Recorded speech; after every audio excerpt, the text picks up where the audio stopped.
Bonjour à chacune et chacun d'entre vous. Donc il me revient de vous accueillir aujourd'hui. Nathalie Sarabezol étant retenue par d'autres engagements. Nous sommes voilà, un grand département avec de nombreux engagements et de nombreux partenaires.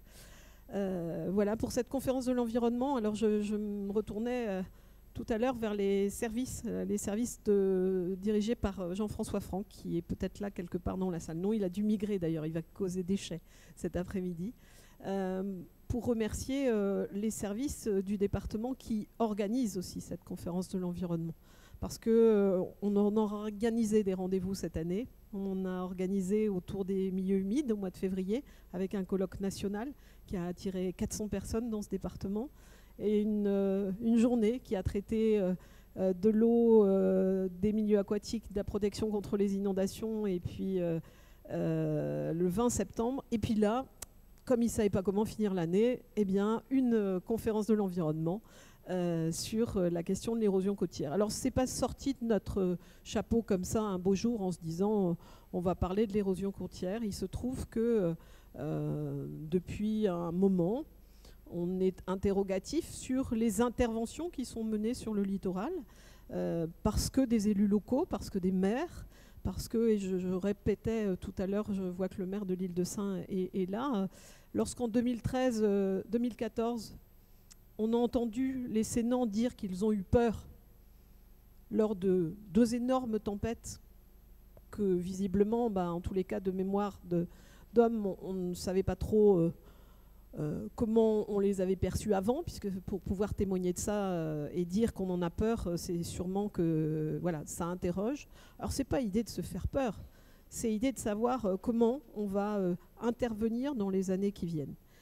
Et pour ça, on essaye d'avoir des documents. En tous les cas, pour nous, c'est toujours la même logique qui préside à tout cela. La conférence de l'environnement, c'est d'abord et avant tout un récepteur à un ensemble de dires d'experts pour pouvoir construire de la connaissance, comprendre les phénomènes, dire d'experts aussi juristes parfois, parce que nous avons besoin d'avancer sur les textes, et puis d'actions évidemment qui sont menées par les acteurs locaux, et on voit que les acteurs locaux en matière d'érosion côtière, mais ça vaut sur les risques naturels d'une façon générale et majeurs, les risques naturels majeurs aussi.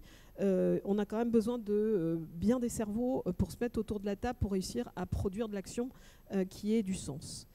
Et le dernier morceau concerné par cette conférence de l'environnement et qui justifie la présence de Pascale Got aujourd'hui, elle nous dira d'où elle parle tout à l'heure, c'est sûrement quand on a fait ce tour-là, quand pendant des années on a mouliné des sujets, eh bien, il faut réussir à interpeller le législateur sur l'évolution des textes, parce que c'est aussi nécessaire. Donc c'est un tout, on ne déconnecte jamais cette question de comment on comprend, de quoi sont faits les phénomènes qui nous entourent, comment on agit, et puis comment on interpelle au bon niveau ceux qui écrivent la loi. Voilà, donc je pense que pour nous, en tous les cas, la stratégie mer et littoral, elle est inscrite dans les textes que le département vote régulièrement. Il sera de même ici le mois prochain, lors du budget primitif à la fin du mois de janvier, où la stratégie mer et littoral fera l'objet effectivement d'un apport conséquent, parce que nous considérons que le littoral est effectivement un atout énorme pour ce département, mais nous en connaissons aussi les fragilités, sachant que voilà, un quart du littoral français est constitué par le littoral du Finistère et ses 1200 km de côte. Il y a de quoi faire, mais pour autant rien